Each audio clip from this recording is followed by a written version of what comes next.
Movie की शुरुआत होती है एक सामान्य दिन से, जब केटी फ्रैंक एक स्कूल टीचर अपने छात्रों को लेकर अस्पताल विजिट पर आती है। लेकिन उन्हें नहीं पता कि इसी वक्त अस्पताल का एक डॉक्टर एक रहस्यमयी वायरस से संक्रमित हो चुका है। अच्छी बात यह थी कि डॉक्टर को फौरन आइसोलेट कर लिया गया। बुरी बात यह थी कि वही लक्षण एक सीरियाई नागरिक में भी पाए गए जो अब तक अस्पताल से जा चुका है। अस्पताल ने तुरंत यह मामला सीडीसी को रिपोर्ट किया और फिर एक इमरजेंसी मीटिंग बुलाई गई जिसमें अटलांटा पुलिस विभाग, सीडीसी और सुरक्षा एजेंसियां शामिल थीं।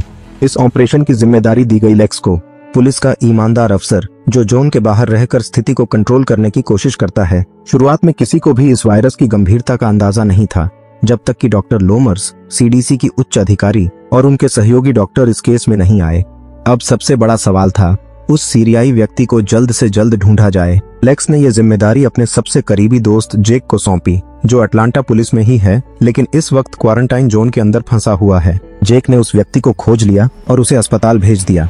लेकिन कहानी यहाँ खत्म नहीं हुई। अब तक वो डॉक्टर और उसकी प्रेमिका दोनों की मौत हो चुकी थी और अब वायरस उस सीरियाई नागरिक के परिवार में भी फैल चुका था। ये वायरस 48 घंटों के अंदर मौत ला सकता है। इस वायरस में बायोलॉजिकल अटैक की आशंका को देखते हुए सरकार ने इस केस को राष्ट्रीय सुरक्षा का मुद्दा घोषित कर दिया और पूरे छठे जोन को सील कर दिया गया। बाहर लोग गुस्से में थे, लेकिन लेक्स को सामने आकर कहना पड़ा, बस 48 घंटे, अगर सब कुछ ठीक रहा तो आप लोग वापस जा सकेंगे। लेकिन जोन के अंदर सब कुछ इतना आसान नहीं था। एक युवा अफ्रीकी अमेरिकन लड़का जोन में घुसने की कोशिश करता है। उसकी गर्भवती प्रेमिका टेरेसा अंदर फंसी है। वो दोनों पहले ही एक साथ भाग जाने का वादा कर चुके थे, लेकिन अब इस क्वारंटाइन ने उन्हें जुदा कर दिया। दूसरी ओर लेक्स की प्रेमिका जना भी उसी जोन में फंसी है। लेक्स सिर्फ कॉल कर उसे दिलासा दे सकता है, लेकिन कुछ कर नहीं सकता। शुरू में लोगों ने इस क्वारंटाइन को हल्के में लिया, सोचा कि 48 घंटे बाद सब कुछ सामान्य हो जाएगा। लेकिन तभी एक नया खुलासा होता है। जांच में पता चलता है कि सीरियाई व्यक्ति के रिश्तेदारों में से एक युवक के मोबाइल में एक लड़की की फोटो है जो पहले उसी के साथ थी और अब ये लड़की भी संक्रमित हो सकती है। लेकिन सवाल है, वो लड़की जोन के अंदर है या बाहर? लियो, जो एक स्वतंत्र पत्रकार है, वो सरकार की सच्चाई सामने लाना चाहता है, इस खबर को बाहर लाने की कोशिश करता है। अंत में निगरानी कैमरों से साफ होता है, वो लड़की जोन के अंदर है और बेहद गंभीर हालत में है। जेक को आदेश दिया जाता है कि वो उस लड़की की स्थिति की जांच करे, लेकिन तब तक बहुत देर हो चुकी थी। लड़की पार्टी में गई थी और अब मौत के मुंह में पहुंच चुकी है। इस वायरस से संक्रमित कोई भी शायद ही जिंदा बचता है। सीडीसी को आदेश है, संक्रमितों को आइसोलेट रखा जाए और बाहर से कोई संपर्क न हो। अब मैनहोल के ढक्कन वेल्ड कर दिए जाते हैं, मोबाइल नेटवर्क काट दिए जाते हैं। केवल डॉक्टरों के लिए एक विशेष लाइन चालू रहती है। डॉक्टर विक्टर, जो अंदर जोन में ही फंसे हैं, वायरस का इलाज ढूंढने की कोशिश कर रहे हैं, लेकिन बाहर बैठे लोग सच्चाई से अनजान हैं और भीतर का हर लम्हा डर से भरा है। अब पूरे क्वारंटाइन जोन में कोई मोबाइल सिग्नल नहीं है, लोग अपने प्रियजनों से संपर्क नहीं कर पा रहे हैं। जेक को सख्त हिदायत है कि संक्रमितों के शवों को सावधानी से हटाया जाए, क्योंकि डॉक्टरों के अनुसार संक्रमित की मृत्यु के बाद वायरस भी निष्क्रिय हो जाता है। जेक ने पीड़ितों की वस्तुएं इकट्ठा कर लीं, उन्हें बाहर जाकर उनके परिवार को सौंपना होगा, लेकिन वह इस बात से नाराज है कि लेक्स ने उसे जोन के अंदर भेजा। अब जब हालात हाथ से निकल चुके हैं, शिकायत करना बेकार है। उधर केटी एक छात्र को वॉशरूम ले जाने जा रही होती है, लेकिन सीढ़ियों पर ही एक संक्रमित व्यक्ति से आमना सामना हो जाता है। बच्चा मास्क नहीं पहने था। संक्रमण की आशंका बेहद ज्यादा हो जाती है। मजबूरन बच्चे को बाकी समूह से अलग करना पड़ता है। डॉक्टर लोमर्स और उनकी टीम ने पहले ही आदेश दे दिया है, खबरें बाहर न जाएं, मीडिया को ब्लॉक कर दिया गया है। बाहर के लोग अब भी सच्चाई से अनजान हैं। उधर केटी को एहसास होता है कि उसके दोनों छात्रों की जिंदगी खतरे में है। वह चुपचाप उन्हें इस नर्क से भाग निकलने का इशारा देती है, लेकिन जैसे ही उसे पता चलता है कि उसका बेटा कहीं चला गया है, वह जेक के साथ उसकी तलाश में निकलती है। काफी खोजबीन के बाद वे बच्चे को खोज लेते हैं। हैरानी की बात यह है कि बच्चा वायरस से नहीं डरता। इससे डॉक्टरों को एक नई उम्मीद मिलती है, शायद बच्चा प्राकृतिक रूप से प्रतिरक्षित हो। अब सीडीसी का ध्यान उस बच्चे पर है। उसे तुरंत बाहर भेजने की तैयारी शुरू होती है। बाहर लेक्स, लियो और बाकी लोग इस मिशन को देख रहे होते हैं। लियो को यह देखकर झटका लगता है कि डॉक्टर लोमर्स को शायद अंदर के लोगों को बचाने का कोई इरादा नहीं है। उसी समय एक चौंकाने वाली बात सामने आती है।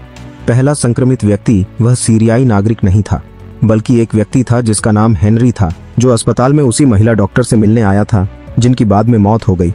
लेकिन सबूत में निगरानी डेटा गायब है। अब केवल एक ही विकल्प बचा है, जना को वह डेटा रिकवर करने देना, और इसके लिए जेक को उसे ढूंढना होगा। जोन के एक कोने में टेरेसा और उसका बॉयफ्रेंड छिपकर समय गुजार रहे हैं, लेकिन दुर्भाग्य से कुछ उग्र लोग जोन के बाहर से घुसने की कोशिश कर रहे हैं। अगर जेक समय पर नहीं पहुंचता तो सब कुछ खत्म हो सकता था। लेकिन जेक की बहादुरी और उसकी बंदूक ने उन्हें बचा लिया। जना ने निगरानी डेटा रिकवर कर दिया है और वह अब जेक को USB ड्राइव सौंप देती है। वह और उसका साथी अब यहाँ से निकलने की योजना बना रहे हैं। अब जोन में कोई सुरक्षित जगह नहीं बची। बाहर लेक्स की CDC से बहस हो जाती है और डॉक्टर लोमर्स उसे निलंबित कर देती हैं। लेकिन जल्द ही स्थिति इतनी बिगड़ जाती है कि उसे दोबारा बहाल कर दिया जाता है, क्योंकि उस बच्चे की रिपोर्ट से एक नई बात सामने आती है। वह बच्चा वायरस से प्रतिरक्षित है, लेकिन लक्षण विहीन संक्रमित भी है, यानी वह दूसरों को संक्रमित कर सकता है। अब लेक्स और डॉक्टर विक्टर दोनों को आइसोलेट कर दिया जाता है। लेकिन जब जोन के लोगों को पता चलता है कि कंटेनर से बाहर निकलने का एक रास्ता है, वे सब एक साथ निकलने लगते हैं। अब किसी के पास नियंत्रण नहीं बचा। कप्तान को ऊपर से निर्देश नहीं मिलते, क्योंकि डॉक्टर लोमर्स भी अलग थलग पड़ी हैं। इसीलिए अब फौज को निर्णय खुद लेना पड़ता है। भीड़ को पीछे हटने को कहना एक योजना थी, लेकिन सच्चाई ये थी कि सब बाहर आना चाहते थे। भीड़ में धक्का मुक्की के कारण कई सैनिक संक्रमित हो जाते हैं। केटी, जो अब तक सब कुछ संभाल रही थी, अंततः अपने एक छात्र को गले लगा लेती है और उसी से वायरस उसमें भी प्रवेश कर जाता है। जैक, जो अब तक हर परिस्थिति में डटा रहा, इस बार बेबस है।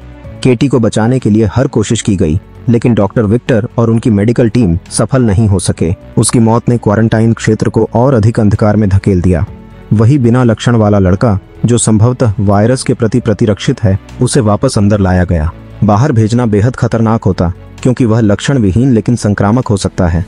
क्वारंटाइन जोन अब नरक बन चुका है। लेक्स, जो अब तक अंदर की स्थिति को समझता रहा था, रात के अंधेरे में डॉक्टर लोमर्स से खुलकर बात करता है। डॉक्टर लोमर्स अब तक एक सख्त और रहस्यमय अधिकारी थी, लेकिन अचानक उन्होंने सहानुभूति दिखाते हुए सच्चाई को मीडिया के सामने लाना शुरू कर दिया। पत्रकार लियो की जांच और लेक्स की सूझबूझ से एक चौंकाने वाला सच सामने आता है। डॉक्टर लोमर्स खुद इस साजिश का हिस्सा हो सकती हैं। CDC निदेशक से मिली गोपनीय जानकारी से स्पष्ट होता है कि सारे सबूत लोमर्स की ओर इशारा करते हैं, लेकिन लोमर्स चालाक थीं। उसने सारा दोष वैक्सीन रिसर्च कर रहे डॉक्टर पर मढ़ दिया, जिसने वायरस को बनाने का आरोप झेल लिया। डॉक्टर की मौत के बाद लोमर्स की छवि फिर से साफ हो गई। लियो को भी खतरे का एहसास हो गया और वह छिप गया। केटी की मौत ने जैक को तोड़ दिया। उसने उससे वादा किया था कि वह उसके बेटे को बचाएगा, और अब यही उसकी प्राथमिकता है। बाहर निकलने का सिर्फ एक रास्ता था, पैसे देकर। एक भ्रष्ट पुलिस अधिकारी रास्ता बेच रहा था। अब जैक और बाकी लोग पैसे इकट्ठा कर रहे हैं ताकि किसी तरह बाहर निकला जा सके। इस बीच टेरेसा ने एक स्वस्थ बच्चे को जन्म दिया, जिससे उसके प्रेमी को यह यकीन हो गया कि अब जोन छोड़ना जरूरी है। पर हालात और बिगड़ते गए। कुछ उग्र लोगों ने लोमर्स पर हमला करने की योजना बनाई, क्योंकि उसने सब कुछ डॉक्टरों के सिर पर डाल दिया। पर वह दावा करती रही, हम वैक्सीन बनाने के करीब हैं। डॉक्टरों का रिसर्च अधूरा था और उनमें से एक रिसर्चर खुद संक्रमित हो गया। उन्होंने बच्चे के खून से इम्यूनिटी सीरम निकालकर उसे इंटरफेरॉन के साथ मिलाकर एक ट्रीटमेंट तैयार किया। पहला परीक्षण उस अश्वेत युवक पर हुआ, लेकिन वह मर गया। जैक ने गौर किया, उसकी आंखें लाल नहीं हुई थीं। इसका मतलब इलाज ने वायरस को रोका, लेकिन शरीर दवा सह नहीं सका। यानी इलाज काम करता है, पर खतरनाक है। अब सिर्फ बच्चे के खून से बार बार प्रयोग करना संभव नहीं था, इसलिए स्वयंसेवकों की जरूरत थी। जैक के भावुक अपील के बाद कई लोग सामने आए। अच्छी खबर ये थी कि कुछ लोगों में प्राकृतिक एंटीबॉडी पाई गई।